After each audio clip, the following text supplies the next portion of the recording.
Bem, meus irmãos, sem perca de tempo, nós vamos abrir as nossas Bíblias, já pode colocar o texto aí. Aí está o tema que nós vamos tratar hoje, as 4 interpretações sobre o Apocalipse. Muito importante que a igreja, que os irmãos atentem para esse assunto. Nós já tratamos a primeira parte, fazendo uma definição do que é o Apocalipse, mas hoje nós vamos falar sobre como as pessoas interpretam, ou seja, quais são as correntes que apresentam a interpretação sobre o livro do Apocalipse, ok? E depois nós ainda teremos mais uma parte que vamos tratar sobre a linguagem do Apocalipse. Na próxima quinta-feira nós vamos tratar sobre isso. Por exemplo, a Bíblia fala de ruas de ouro, mar de cristal, 12 pedras. O que na verdade significa isso? Fala de dragão, fala de serpente, parece uma coisa mitológica, que na verdade essa linguagem quer falar para nós no Apocalipse. É sobre isso que nós iremos estudar na próxima quinta-feira, fazendo o fechamento dessa parte introdutória. Depois nós vamos seguir com o estudo de cada capítulo e versículo. E aí nós queremos convidar você para nos acompanhar, ok? Mas antes de nós entrarmos no próprio texto, eu quero que você abra a sua Bíblia comigo, no texto que foi lido, 24, ok? O pastor Wagner leu aí. E quando Jesus ia saindo do templo, aproximaram-se dele os seus discípulos para lhe mostrarem a estrutura do templo. Jesus, porém, lhes disse: não vedes tudo isto? Baixa só mais um pouquinho o retorno, tá? Não dá microfonia, viu? Só um pouquinho. Em verdade vos digo que não ficará aqui pedra sobre pedra que não seja derrubada. E estando assentado no Monte das Oliveiras, chegaram-se a ele os seus discípulos, em particular, dizendo-nos: quando serão estas coisas? E que sinal haverá da tua vinda e do fim desta era? Não era o fim do mundo, era o fim desta era. E Jesus respondendo disse-lhes: acautelai-vos que ninguém vos engane. Porque muitos virão em meu nome, dizendo eu sou o Cristo, e enganarão a muitos. Parte do verso 6. E ouvireis de guerras e rumores de guerras, olhai e não vos assusteis, porque é mister que isto tudo aconteça, mas ainda não é o fim. Porque se levantará nação contra nação, reino contra reino, e haverá fomes e pestes e terremotos em vários lugares. Mas todas estas coisas são o princípio de dores. Então vos hão de entregar para seres atormentados, matar-vos-ão, sereis odiados de todas as nações por causa do meu nome. Nesse tempo muitos serão escandalizados, trair-se uns aos outros, e outros se odiarão. Surgirão falsos profetas e enganarão a muitos, e por se multiplicar a iniquidade, o amor de muitos esfriará. Mas aquele que perseverar até o fim será salvo. E este evangelho do reino será pregado em todo o mundo, em testemunho a todas as nações, então virá o fim. Ok? Pronto. Queridos, eu fiz essa leitura porque esse capítulo é necessário para que nós possamos chegar lá no Apocalipse, certo? Só para os irmãos terem uma ideia, nós podemos aprender 5 coisas aqui. Coloca lá aquela primeira parte. A primeira, aqui você tem predições de Jesus sobre o fim dos tempos. Os irmãos podem observar que os discípulos, admirados com uma linda construção que começou em 20, e quando você analisa pelo próprio texto bíblico, Herodes o Grande começou essa construção e ele gastou tempo, gastou dinheiro na intenção de conquistar os judeus, e eles começaram essa grande construção, ok? Então começou 20 antes de Cristo, e em 64 depois de Cristo é que se dá a conclusão desta obra. Era uma obra suntuosa, grandiosa, majestosa para aquela época. Afirma-se que cada pedra tinha um comprimento de aproximadamente 4 metros Era uma coisa espetacular para a época, uma engenharia tremenda. E os judeus não são peritos em artes.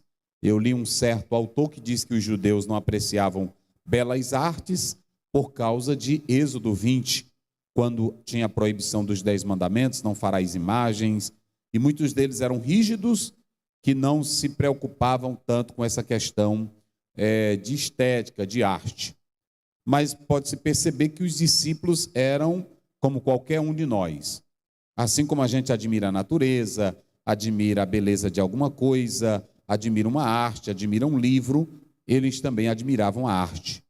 E aqui você pode observar que eles têm uma admiração espetacular por uma arte, por uma construção, que eles querem levar Jesus para ver a beleza do templo, para ver aquela suntuosidade. E ao chegar ali, os discípulos falam: olha aí, Jesus, como é lindo, como é maravilhoso. E percebam que Jesus vai, porque tem crente que não gosta, tudo para ele é pecado. Ir na praça é pecado, passear é pecado, não é isso? Olhar algo na praia é pecado, e aqui você está vendo que Jesus vai fazer um passeio. Jesus vai fazer um passeio. Ele vai passear e ele vai olhar aquela grandiosidade de construção. E os discípulos também eram como qualquer um de nós, admiravam as belas artes. Não é pecado não, meu irmão.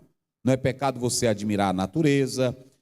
Saiu de férias, você quer apreciar um bonito cardápio, e até você quer ir num lindo restaurante, não tem nada de pecado nisso. Pecado não está nisso. Não está em você curtir uma praia, você ir à praia com a sua família. Pode ser um pastor, pode ser um irmão, pode ser uma irmã, não tem nada de pecado. Claro que nós temos que evitar os extremos. Se você sabe que é uma praia que tal dia tem mais gente, você vai evitar. Não, eu vou tal dia que tem menos gente lá, eu vou ficar com a minha família. Mas é muito importante, porque senão você vai passar pela vida e não vai viver a vida. Tem crente que só passa pela vida. Tem irmão aí que nunca saiu nem da casa dele para dar um passeio na praça, porque ele pensa que é pecado passear. E Jesus passeava. A Bíblia diz que muitos encontraram Jesus passeando no templo. Jesus passeava, Jesus apreciava. A Ernest, que é um escritor, ele diz que Jesus apreciava tanta natureza que para ele pregar Mateus capítulo 6, ele tinha que conhecer toda a natureza. E ele fala dos lírios, da beleza do campo, ele fala da floresta, ele fala de animais, ele fala de crianças. Jesus vivia a vida. Então não seja um crente fora de tempo, não, ok? Você tem que ser um crente atualizado. Quando eu digo atualizado, é aproveitar o que Deus te dá, ok? Então perceba que Jesus é levado pelos discípulos, e enquanto os discípulos estão ali admirados com a beleza do templo, aí Jesus faz o seguinte, diz assim, não vai ficar aqui pedra sobre pedra desta construção que não seja derrubada. Tudo isso aqui vai cair. E eles ficaram admirados. Mas como, Senhor? Uma obra dessa, como é que isso vai acontecer?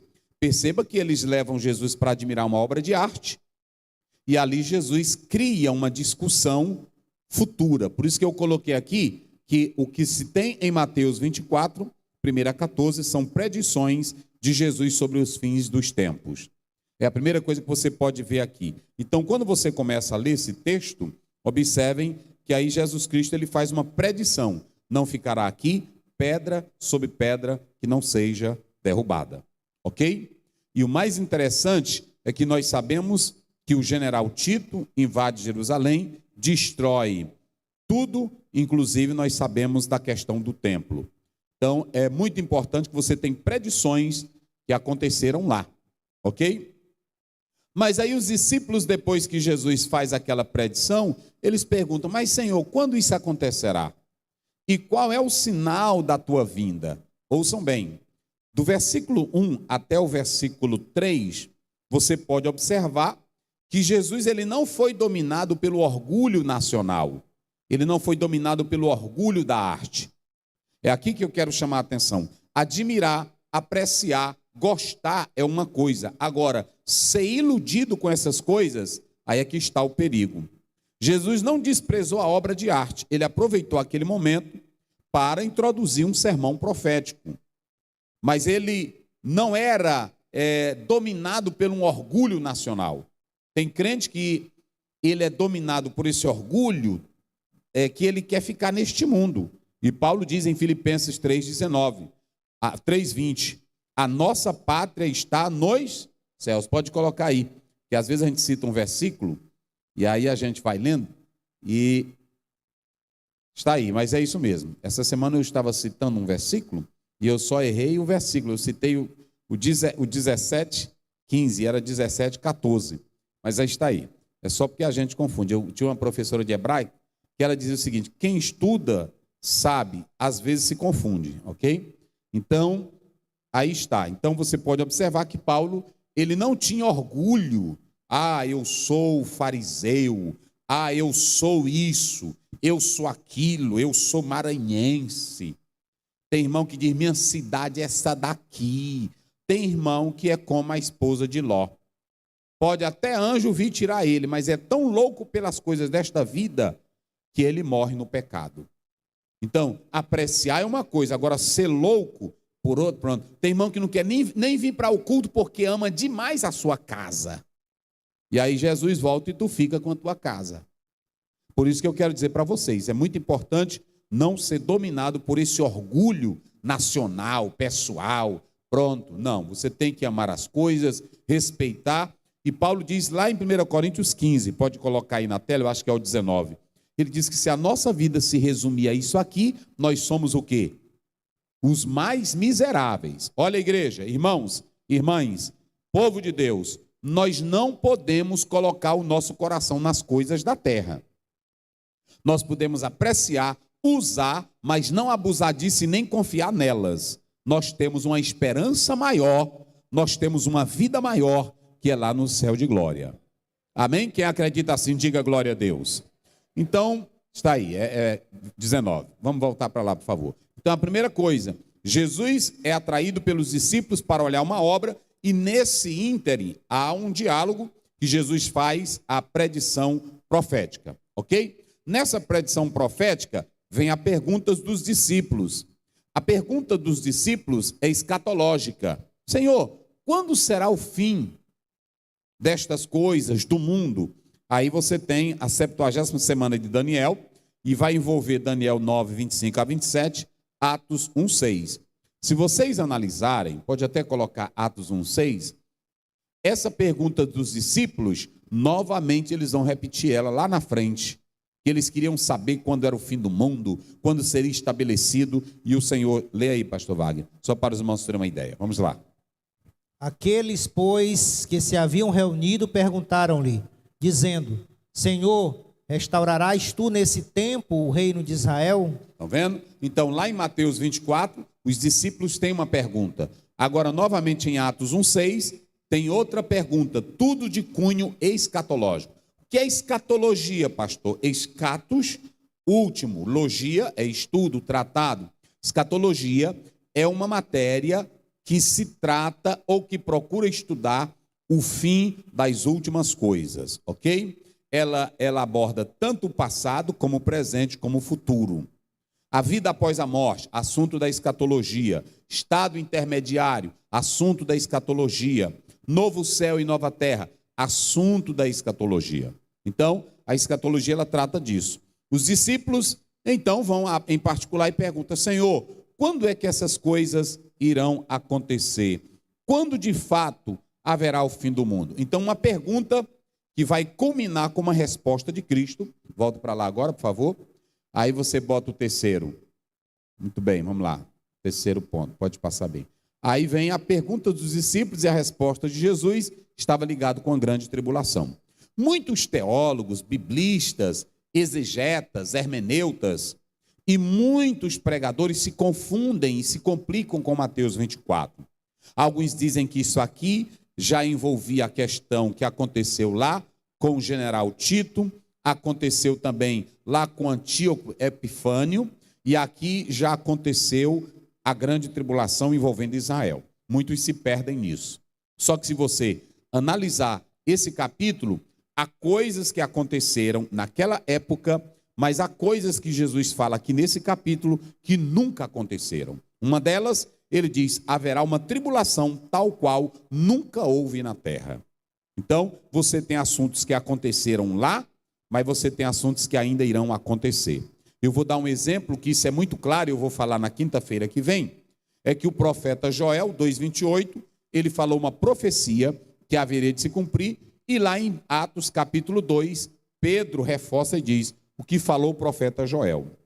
Mas quando Pedro fala do derramamento do Espírito Santo, ele também profetiza coisas que naquele dia do Pentecoste não aconteceu. Coloca bem aí, Atos 2, só para a gente ter uma ideia. Vamos lá rapidinho. Vê aí do Pentecoste, vê se é o 13, o 18, vamos lá. Rapidinho, só para a gente ter uma noção aqui. Coloque aí. Muito bem, como é que diz aí? E nos últimos dias acontecerá, diz Deus, que do meu espírito derramarei sobre toda a carne. Isso. E os vossos filhos e as vossas filhas profetizarão. Os vossos jovens terão visões e os vossos velhos sonharão sonhos. Pronto, bem aí, só um minuto. Aqui essa parte se cumpriu, Joel profetizou e no dia de Pentecostes aí se cumpriu. E até hoje está se cumprindo. Agora teve uma parte que não se cumpriu nesse dia. E Joel falou. Vamos lá, pode passar aí. E também do meu espírito derramarei sobre os meus servos e sobre as minhas servas. Isso aí. Naqueles dias. Isso se cumpriu. E profetizarão. Isso. E farei aparecer prodígios em cima no céu. Olha aí. E sinais embaixo na terra. Sim. Sangue, fogo e vapor de fumo. Isso aqui não se cumpriu. Então, tem coisas que, se você não tiver cuidado, você vai observar que Joel e Pedro estão falando de assuntos que em parte se cumpriram no dia de Pentecoste, mas que outras não se cumpriram. E essa daqui ainda vai se cumprir. Ok? Então, é só para a gente ter uma análise. Volte para lá, Léo, por favor. Então, eu quero mostrar para os irmãos que estão nos acompanhando quando tudo isso irá acontecer e quais são os sinais. Aí você já sai do capítulo, aliás, você já sai do versículo 3 e agora você vai para o 4. E aqui é que entra uma questão que muitos falam. Quando, Senhor, e quais são os sinais da tua vinda? Se ele estava falando para os judeus, aí entra aqui a grande a grande tribulação. É assim que alguns interpretam esse capítulo. E esses sinais que Jesus está dando aqui, são sinais que estão atrelados à grande tribulação.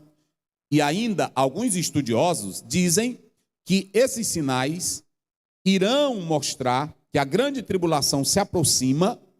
A grande tribulação se aproxima. Outros dizem que esses sinais irão acontecer na grande tribulação. E aí eles dizem que é a primeira metade da grande tribulação, porque para nós, assembleianos que somos pré-milenista, pré-tribulacionista, nós entendemos que a grande tribulação é dividida em duas fases. Na primeira fase, você tem Apocalipse capítulo 6, verso 1 até o verso 8. Então, eles dizem que esses sinais que irão acontecer nessa parte, você tem aí guerras, rumores de guerras, conflitos armados, terremotos, e nessa grande tribulação vai morrer 1/4 da população humana. Pronto, são os sinais da grande tribulação. Lá na primeira parte, se você analisar, capítulo 24, versículo 5 em diante, você pode analisar, aí ele diz, acautelai-vos que ninguém vos engane, porque muitos virão em meu nome, dizendo eu sou o Cristo. Preste bem atenção que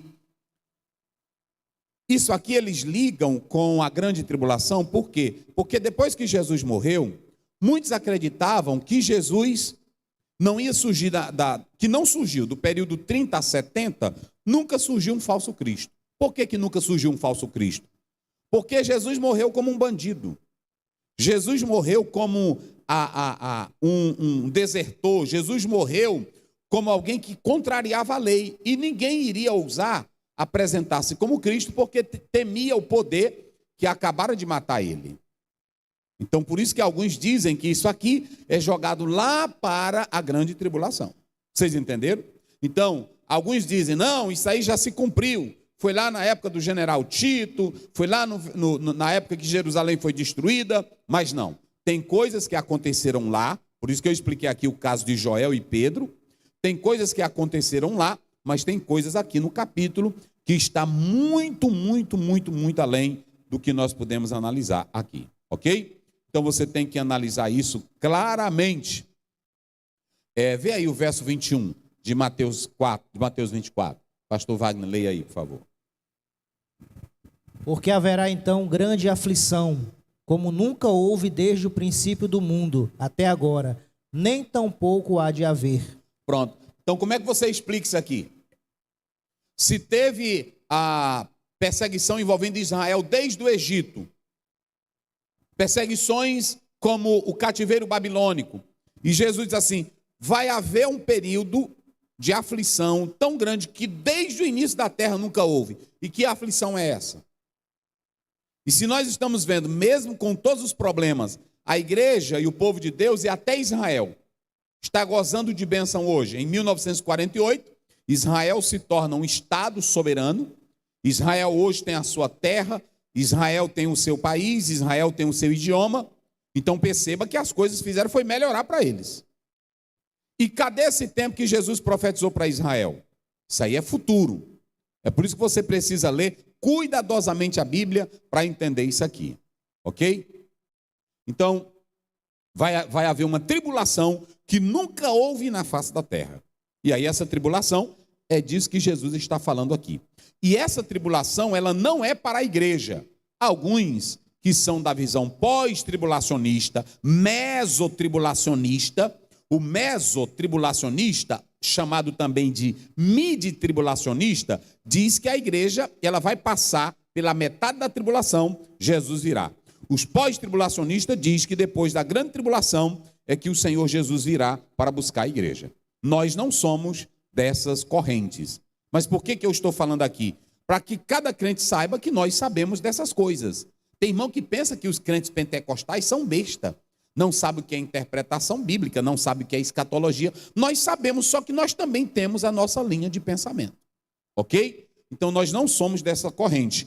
Eu já preguei aqui uma vez na escola dominical e falei de 6 assuntos que envolvem a interpretação escatológica. Nós falamos do pré-tribulacionismo, falamos do amilenismo, falamos do pós-tribulacionismo, falamos do mesotribulacionista. Então nós já explicamos isso aqui, que eu não vou gastar tempo hoje. Ok? Então, vamos voltar para lá? Então, aí você tem Jesus mostrando os sinais que vão acontecer. E aí ele diz, são princípios de dores. Ou seja, por que Jesus usou a figura da mulher grávida? Porque as irmãs sabem que ela, quando está grávida, é uma felicidade. Mas quando vai chegando o momento de dar à luz, aí vem o choro, vem as lágrimas, porque as dores, as contrações, elas são grandes. Mas as irmãs sabem que logo após as contrações, que vem a criança, vem o riso. Ou seja, Jesus está garantindo que mesmo que tenha lutas, tribulações, mas vai chegar o momento de sorrir. Amém, irmãos? Vai chegar o momento de sorrir. É por isso que nós temos que perseverar até o fim. Só que esse perseverar até o fim, alguns dizem que é para Israel. Mas nós também sabemos que é para a igreja, que a igreja tem que ficar firme até o fim. Só para vocês terem uma ideia, a grande tribulação vai ser caracterizada de dor, perseguição, aflição e sofrimento. Porque quem vai estar no comando de tudo é o anticristo. É o anticristo, o falso profeta, recebendo o poder da antiga serpente, que é o dragão, que é chamado de Satanás. Ok? Então, 2 agentes de Satanás vão atuar na grande tribulação. E aí, a pergunta é, por se multiplicar a iniquidade, ou seja, enquanto a igreja que está na terra tem a iniquidade, mas a iniquidade não está toda solta, porque a igreja é sal. Isso é muito interessante. A igreja é sal. Como a igreja é sal, os irmãos sabem que o poder do sal, ele é um antisséptico, e o sal tem a função de não deixar a carne se apodrecer. Vocês sabem por que esse mundo velho ainda presta? É porque nós, igreja, sal da terra, ainda estamos aqui. Irmão, o mundo tem vontade da igreja sair fora. É por isso que você vê pessoas querendo acabar com a igreja, comunista acabar com a igreja. É porque a igreja prega a moral, prega a comunhão, prega a bênção, prega o casamento, prega a unidade, prega a sinceridade. Ok? A igreja prega a verdade. E como a igreja prega a verdade, ela é sal. Na hora que o sal bate na ferida, o caba grita. É assim ou não é? É por isso que crente tem que ser sincero. Ô irmão, ou tu tem que ser sincero, ou larga essa história de crente. Porque aqui, ou tu é sal, ou tu é luz, ou então cai fora. Não existe essa. Tem irmão que fica, é porque a igreja, é porque o irmão, não. Jesus te chamou para tu ser sal e tu ser luz. Se tu não aguenta ser sal, cai fora da igreja. Se tu não quer ser luz, cai fora. Agora tu tem que ser sal. O mundo está podre, meus irmãos. E eu vou dizer, muita coisa está apodrecendo porque a igreja não está exercendo o papel dela como sal e luz do mundo.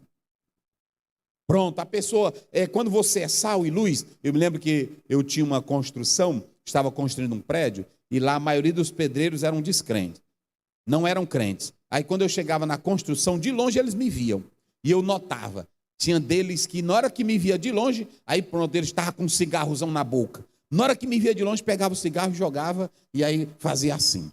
E eu nunca mandei nenhum jogar o cigarro fora. Mas quando tu é sal... É ou não é, irmão? Agora tem crente que não vale nada, irmão. Tem crente que na roda dos escarnecedores, ele não presta para nada. É ou não é? Aí o pessoal não dá nada. Olha, se tu é um crente que não tem sal na vida, o pessoal manga de tu, caçoa de ti. Aonde tu chega, tu é motivo de piada. A crentinha chegou, né? Assim, tu só anda seminua, cheia de coisa velha. Aí na hora que tu chega, ninguém liga porque tu não influencia em nada. Jesus chama de sal insípido. Presta para nada. Luz debaixo do alqueire. Não vai iluminar nada. Então, Jesus está mostrando aqui que nesse mundo, eu vou dizer aqui para essa igreja, aqui para a igreja do Tirirical, para todos que estão nos escutando, esse mundo está podridão aumentando. E sabe por que está aumentando? É porque tem muitos crentes que estão perdendo o poder da salinidade. Não tem mais sal. Irmão, quando a igreja é sal, ela chega até na casa de César. Não foi assim que Paulo disse? Lá em Filipenses, eu quero saudar os que estão na casa de César. É desse jeito. Agora, irmão, o que tem de crente velho enrolado, mentiroso, irmã mentirosa, crente velho enrolão, crente velho falador, toda coisinha ele está no WhatsApp, toda coisinha ele está falando. Te conserta, vai ser sal, vai ser luz, e nós vamos colocar moral nesta terra. É, meus irmãos. Eu vou dizer, está piorando. Tem gente aí que tem raiva de crente, quer matar crente, quer tirar crente. Agora eu vou dizer outra coisa. Crente que tem sal na vida, ele é sabor. Você aqui cantar, você aqui pregar, fazer uma zoadinha, eu tenho poder, eu estou cheio, o Espírito Santo está em mim, ai, ai, ai, ai, ai, ai, ai, ai. É fácil. Eu quero ver tu botar sal lá fora. Eita, irmão, aí chegou a mulher de Deus. Chegou um homem de Deus. Outra coisa, irmão, eu não me admiro se alguém me chamar de homem de Deus, pastor Wagner. Na igreja, não. É a linguagem nossa. Agora, o que eu me admiro, Jesus disse lá em Mateus 5,16. Assim brilha a vossa luz diante de quem? Não é diante da igreja, não. Porque diante da igreja nós já somos luz e Jesus está em nós. A luz tem que brilhar é lá fora. É assim. E é desse jeito. Olha aí. Então pronto. Aí Jesus fala, esse mundo vai piorar. E quando vier a grande tribulação, aí é que o negócio vai ficar pior. Porque Jesus diz, vai se multiplicar tanto a iniquidade que o amor de muitos, porque muitos vão adorar o anticristo. Ainda nessa era, olha para cá, a iniquidade está aí, o pecado está aí, mas ela não aumenta mais porque a igreja é sal, a igreja é luz. E quando o Senhor Jesus vier buscar, ele vai encontrar uma igreja santa, pura, que está glorificando o nome dele. Igreja gloriosa, quem adora o Senhor Jesus? Está lá em Efésios 5, 26, 27. Igreja gloriosa, sem mácula, ruga, ou coisa semelhante. Agora, no dia da grande tribulação, Israel vai passar por uma prova tão grande que muitos deles vão abandonar, não vão mais servir a Deus e vão se aliar ao anticristo. Por isso que o texto diz, achará porventura fé na terra? Então esse período é grande, ok?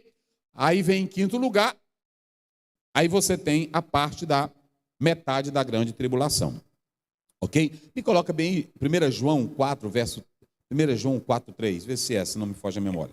Só para a gente analisar um. Como é que diz aí? E todo espírito que não confessa que Jesus Cristo veio em carne não é de Deus, mas este é o espírito do anticristo, do qual já ouviste que há de vir, e eis que já agora está no mundo. Por que eu estou citando isso aqui? Porque os meso-tribulacionistas dizem que nós já estamos vivendo a metade da grande tribulação. Só que não é esse sentido que João está explicando aqui. Vamos deixar isso aí para quinta-feira.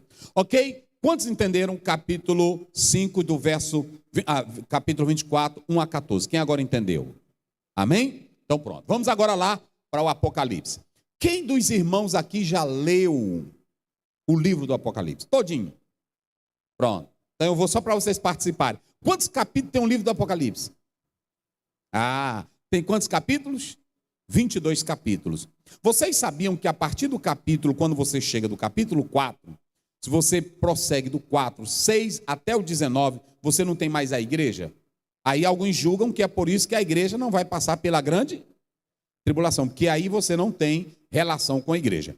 Mas aí você pergunta, pastor Aziel, por que eu preciso ler o livro do Apocalipse? É tão complicado. Se eu vou para o capítulo 1, fala de Jesus, que ele tem olhos como chama de fogo, os pés reluzentes, os cabelos brancos como a lã. Se eu vou para o capítulo 2, fala de 7 igrejas, 2 e 3. E do 4 fala que uma porta foi aberta no céu.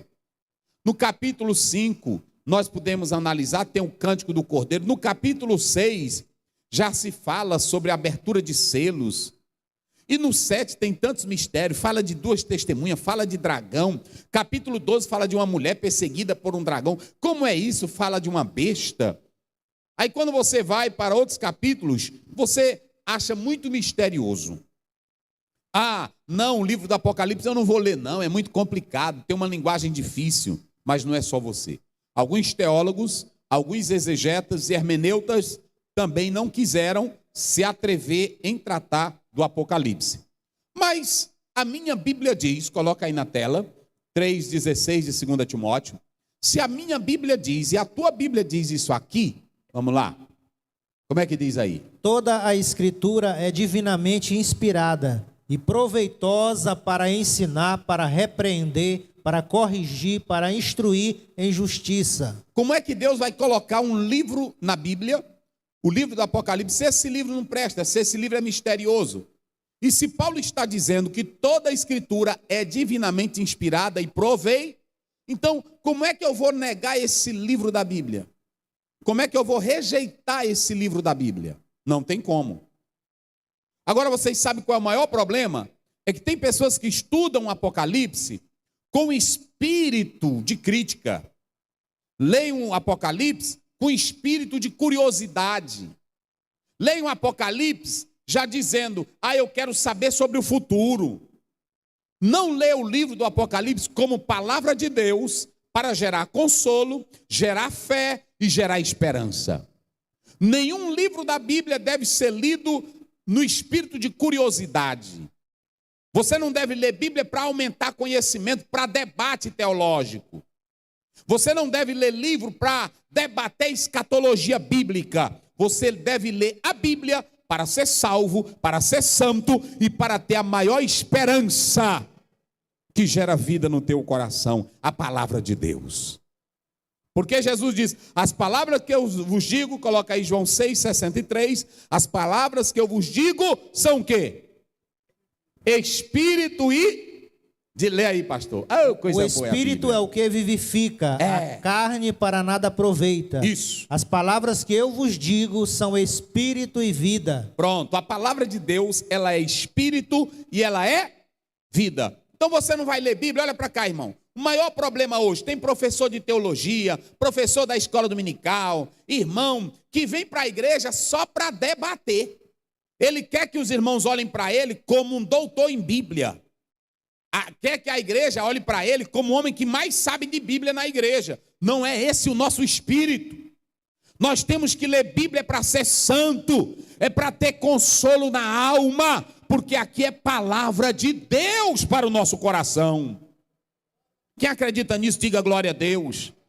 Mas tem irmão também que fica, pastor, mas o que é isso na Bíblia? O que foi que cantou lá no dia de Pedro? Foi um galo mesmo ou foi um sino? O que tu quer com galo e sino? Se foi um galo, o que é que tem a ver? E se foi um sino, qual é a diferença? E pastor, qual foi o sinal que Deus botou em Caim? O que tu quer com isso? Vai aumentar o que a tua fé nisso aí?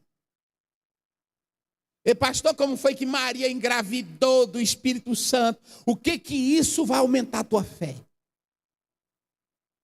Vocês estão entendendo? E o maior problema é que muitos leem Bíblia só para esse espírito de debate, de confusão, e ainda atrapalha os irmãos na igreja. Tem um bocado de crente. E tem crente que não tem inteligência, discernimento espiritual, porque, olha, irmão, preste bem atenção.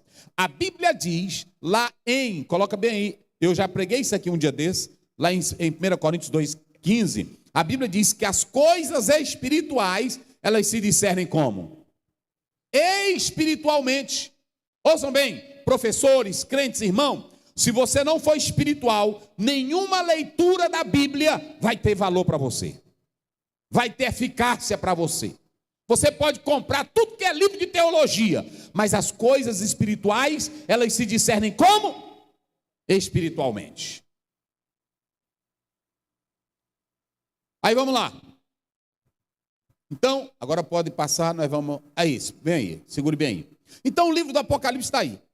Se esse livro é palavra de Deus, ainda você tem uma coisa. É o primeiro livro que eu encontro. Todos os livros da Bíblia têm bênção, mas esse é o primeiro com a promessa para quem lê. Coloca aí, Léo. 1:3 de Apocalipse. E o pastor Wagner vai ler de novo. Vamos lá, como é que diz? Bem-aventurado aquele que lê. Isso. E os que ouvem as palavras desta profecia. Para aí, bem-aventurado quem? Lê. Pronto, lê. As palavras do quê? Palavra de Deus, profecia, vai. E guardam as coisas que nela estão escritas. Não é para especular, não é para questionar, não é para debater. Leu, meu Deus. Se não entender, diga, Senhor, eu sei que aqui é a tua palavra é gloriosa. Eu não sei o que é isso aqui, meu Deus, mas é lindo demais. Agora se tu ficar, mas como é que eu vou andar em rua de ouro? Ué? Não é, irmão? Mas como é que a gente... Oh, meu Deus, como é que esse negócio que a Bíblia diz que eu vou receber uma pedrinha, meu nome? Como é que vai ser meu nome lá? O que tu quer com isso?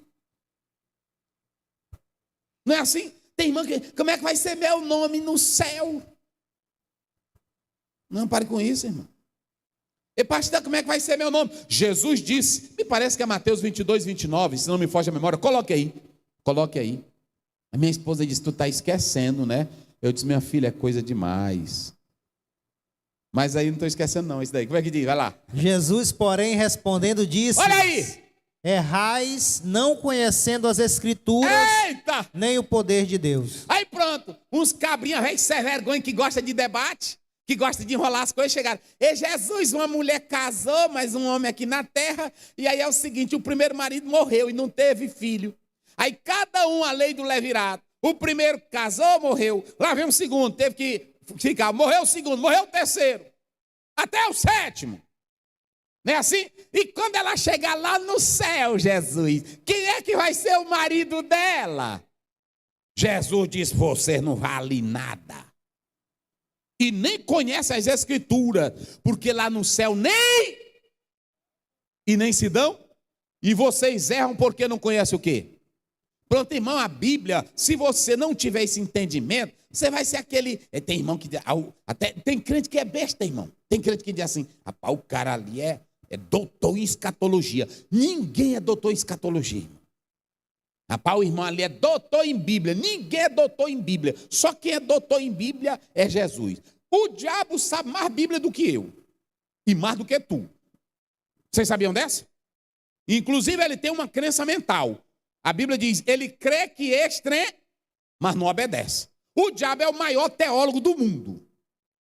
Nem John Piper, nem o Strong, nem Sproul, nem o próprio Strong, nenhum deles vão com o diabo. O diabo é teólogo indo e voltando. Ele conhece Bíblia. Ele é tão bom de Bíblia que ele foi para Jesus e citou Mateus 4. Ele citou passagem de Deuteronômio, citou Salmo para ele. Foi ou não foi? E ele só botou assim, ó, está escrito. Está escrito, está escrito, está escrito. E aí Jesus também, mas está escrito, Satanás. Está escrito, Satanás. Eita, glória a Deus. É assim, meu irmão. Agora tem irmão que é desse jeito. Se o diabo vier com a interpretação, ele é que nem o Adão e a Eva. Na mesma hora cai. E pronto. Deus ensinou Adão e Eva e na hora que o diabo veio, derrubou. Não foi assim? Então, você não vai ter que ler Apocalipse nesse espírito de crítica, nesse espírito de curiosidade. A mente de um homem de Deus, de uma mulher de Deus, não tem curiosidade. Tem desejo de servir a Deus. Olha, irmão, tinha muita coisa que Deus falava para Daniel e Daniel não entendia. E teve coisa que Daniel recebeu a visão e ele não soube. Aí Deus disse, sela, isso aqui é para o tempo do fim. Então, se contente com o que Deus já revelou na palavra. Amém, irmãos? Coloca bem aí, Deuteronômio 29, 29. Vai lá. Então, Deus já te revelou, fique feliz com o que Deus te revelou. Não fique cacaviando, não. Tem um teólogo aí que diz que tem gente cavando demais que está atodando a água. Como é que diz? As coisas encobertas pertencem ao Senhor. Deus não encobriu? Então deixa lá. Vai. Porém, as reveladas nos pertencem a nós. O que está revelado pertence a nós, o que não está revelado é de Deus. Quando uma irmã chegou para mim, um irmão, e pastor, por que a Bíblia diz assim? Eu aumentarei a tua dor e o teu desejo será teu marido. Como é que a mulher paria antigamente? Eu disse, minha irmã, está ruim de eu lhe responder isso. A Bíblia não está dizendo, não é assim? E ele te dominará. Aí os teólogos e os que querem criar polêmica inventam um bocado de coisa. Isso aí é só palha. Viva com o que está revelado. A Bíblia não diz que o marido ia dominar? Então pronto, viva só naquilo ali. Se tu não entendeu, Senhor, eu não estou entendendo, mas é a palavra tua, eu vou glorificar o teu nome, porque o que vem de ti é bênção. Amém, irmãos? Então pronto, viva com o que está revelado e acabou-se a conversa. Vamos lá, voltando lá para a gente correr aqui para mim encerrar. Então abriu o Apocalipse, abriu o livro do Apocalipse, aí você tem 4 interpretações, que eu vou primeiro falar. A canonicidade do Apocalipse. Pastor, os irmãos sabem que houve um duelo muito grande entre a igreja do Oriente e a igreja do Ocidente. Ok? A igreja lá do Ocidente aceitou facilmente o livro do Apocalipse como palavra de Deus inspirada, mas a igreja oriental até o século IV ela teve um duelo muito grande para aceitar esse livro. Mas a igreja ocidental ela já acreditava piamente no livro do Apocalipse e era usado nos cultos, era usado na igreja. O que é cânon? Cânon era uma vara de medir.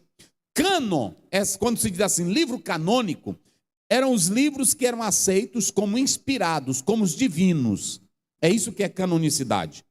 E aí você tem, por exemplo, a Vulgata Siríaca, ela não aceitou o livro do Apocalipse. Mas se você analisar dos 5 códices, ou códex, como alguém chama, se você analisar o Sinaítico, que é do 4º século, que está em Londres, contém o Apocalipse. O Efraime, que é do 5º século, contém o Apocalipse.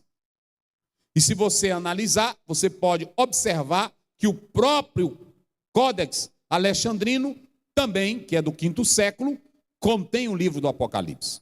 O Muratoriano, que é de 200, contém o Apocalipse. Então perceba que há uma grande veracidade para que esse livro seja lido e aceito como palavra de Deus. Então, quando se fala de canonicidade, fala que esse livro foi inspirado por Deus, aceito pela comunidade, e a igreja lia o Apocalipse nos cultos, nas comunidades, para gerar fé, para gerar alegria, para gerar prazer, para gerar gozo na alma. Então é a primeira coisa, canonicidade do livro, ok? Aí você tem 4 interpretações. Agora eu quero que você diga comigo para nunca mais você esquecer. Você vai chegar em casa e vai dizer, pastor Aziel, eu vou ler o livro do Apocalipse. Hoje eu vou ler o livro do Apocalipse, do capítulo 1 ao 22. Ou então em 2 dias, vou separar 10 capítulos, depois 11 capítulos. Pronto, eu vou ler assim. Aí você vai ler. Aí você diz assim, mas eu ouvi um pregador interpretando dessa forma. Eu já ouvi o pastor Zé interpretando de outra forma. O que é isso? É porque o livro do Apocalipse, eu estou dizendo que muitos passaram a ler ele de modo diferente e veio várias questões. E aí surgiram 4 escolas que procuraram tratar do Apocalipse. Digam comigo, a escola espiritualista, não, mas bem forte, espiritualista, preterista, histórica, futurista. Mais uma vez, para não esquecer, qual é a primeira? Espiritualista. Vamos lá, qual é a primeira? Espiritualista. Qual é a segunda? Preterista. Qual é a terceira? Histórica. E qual é a quarta? Futurista. Agora pronto. Eu quero todo irmão dizendo para tu nunca mais esquecer. Nunca mais esquecer. Qual é a primeira? Segunda? Terceiro? Quarto? Pronto. Alguém lê o livro do Apocalipse e diz, não, o livro do Apocalipse, tudo que está ali é só espiritual. É a escola espiritualista. Eles dizem que o livro do Apocalipse é um emblema entre o bem e o mal. É a luta simbólica de tudo que está ali, da igreja que vai vencer o mal, que vai vencer as lutas, as batalhas. Então, o livro do Apocalipse é um livro que tem verdades que quer comparar a igreja no seu aspecto espiritual. Pronto. Tem um teólogo chamado Agostinho, que ele entendia dessa forma. Ok? Então vocês precisam entender que há muitos teólogos hoje que são dessa ideia. Aí talvez você me vê aqui pregando, e eu não sou dessa escola, aí talvez você diga, o pastor não sabe de nada. Eu sei, é porque eu não creio nessa interpretação espiritual. Por que essa interpretação ela é séria? Eu não vou dizer que não tenha o seu valor. Só que a interpretação espiritualista, ela vai criar um problema tão sério, porque Jesus já buscou a igreja e levou para o céu? Já houve a sentença e a condenação de Satanás? E aí como é que eu vou saber? Já houve a condenação dos pecadores? Então, e aí como é que fica? Se eu interpretar só pelo lado espiritual, não, isso aqui é um aspecto simbólico. O livro do Apocalipse quer mostrar que a igreja vence o mal, vence a prova. Não é só disso. E nesse aspecto futurista, aonde fica o destino do homem? Aonde fica o julgamento de Satanás? Então, há essa escola, que é chamada escola espiritualista, muito bem, já colocaram ali. Nós não seguimos a linha dos espiritualistas. Preterista. O que essa escola prega? Como é que essa escola interpreta o Apocalipse? Essa escola interpreta o Apocalipse dizendo que ali se refere à igreja que vivia no período do Império Romano, a perseguição que se levantou contra a igreja, as lutas que surgiram, as igrejas da Ásia, tudo que está lá já aconteceu. Entenderam agora? Já aconteceu. Ou seja, tudo que está no Apocalipse aconteceu lá no Império Romano, no tempo da igreja de Deus, primeiro século, segundo século, terceiro século. Ou seja, a escola preterista, ela abandona o aspecto escatológico futuro. É claro que nós podemos até crer em parte nessa ideia, quando se trata das 7 igrejas da Ásia, que muitas coisas aconteceram com ela lá. Mas não quer dizer que tudo aquilo ali já aconteceu, o livro do Apocalipse já fechou com a interpretação preterista. Não, nós negamos isso. Semelhantemente, a ideia preterista ela é perigosa porque ela também nega o cumprimento de muitas outras profecias. Os irmãos entenderam? Os irmãos vão entender aí? Se eu fosse fazer um questionáriozinho, qual a diferença entre a interpretação do Apocalipse preterista e espiritualista? Vocês já sabiam, não já? Então pronto, tá fácil, não tá? Vamos à terceira. Qual é a terceira? Bem forte aí, qual é a terceira? Histórica. Eles dizem o seguinte, que esses estudiosos da interpretação histórica, eles pegam fatos da Bíblia, tem 2 nomes aí, Eliot e Med, que são 2 grandes teólogos, que são dessa escola preterista, aliás, histórica. Eles fazem o seguinte, pegam episódios do mundo atual, que vem acontecendo ao longo do tempo, e ligam com o Apocalipse. Eu vou dar um exemplo. A pandemia. O que tem de crente, de profeta e de pessoas querendo ligar esse evento com a grande tribulação, com a vinda de Jesus, não são poucos. E essa questão da interpretação histórica do Apocalipse, ela é tão séria. Por quê? Porque cada evento que vai surgindo na história, aí a pessoa tenta pegar aquele evento e busca um versículo bíblico que dê certo com aquele evento. Eu vou dar um exemplo aqui. A Guerra do Golfo Pérsico. O que teve de escatólogos que pegaram a Guerra do Golfo Pérsico. Olha, Jesus está voltando, ele não vai demorar, porque lá no Oriente Médio pegaram Israel do mesmo jeito. Então, nós não podemos interpretar o Apocalipse assim. Por quê, pastor Zéu? Porque vai ser sério, porque você vai forçar o texto bíblico a dizer o que ele não está dizendo. Jesus não mandou fazer cálculo, Jesus não mandou ligar nenhum evento dele com a Bíblia. Ele só disse assim: vigiai, orai, estejai atentos, vivei em santidade. Eu vou chegar na hora que vocês não esperam. É assim. Então ele avisou: vamos viver em santidade e pronto. Eu não tenho que ficar, é porque é o seguinte, olha, a nuvem está escurecendo, não é Jesus que está voltando? Viva a tua vida.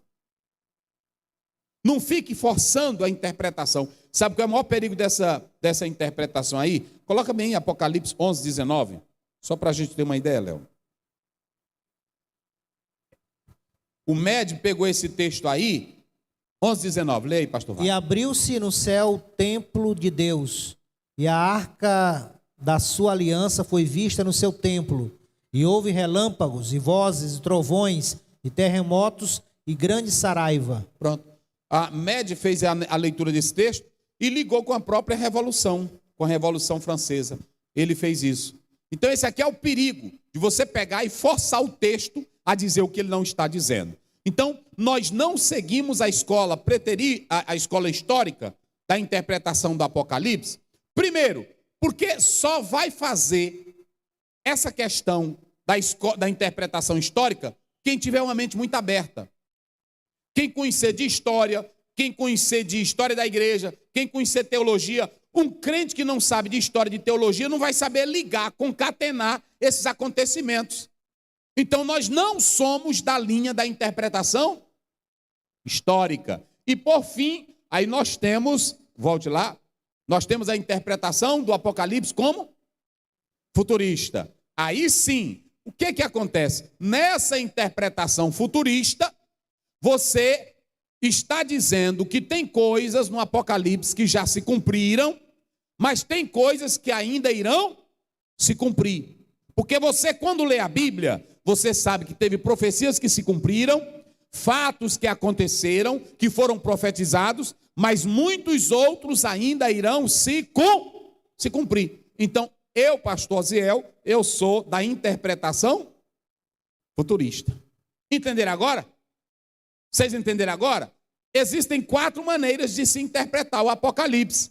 E nós, da Assembleia de Deus, nós somos da última interpretação. Não é que a pessoa não sabe. Um dia eu pregando isso aqui, um irmão botou aí na internet. O pastor aí não está sabendo. Nós sabemos. É porque cada um tem uma linha. Ok? Agora eu vou dizer uma coisa. Pode haver problema sim. Mas quem crê na interpretação espiritual, se Jesus voltar e ele crê em Jesus na salvação, ele vai para o inferno? Não. Ele vai para onde? Ele vai para o céu. A questão dele é só que ele está interpretando da maneira que ele acha. Mas ele não está pecando, ele não está negando a Jesus, ele não está negando o sacrifício. Por exemplo, quem crê na interpretação preterista, que tudo já aconteceu, ele está pecando? Não. Vai ter alguns conflitos de interpretação e teológico, mas ele não está pecando.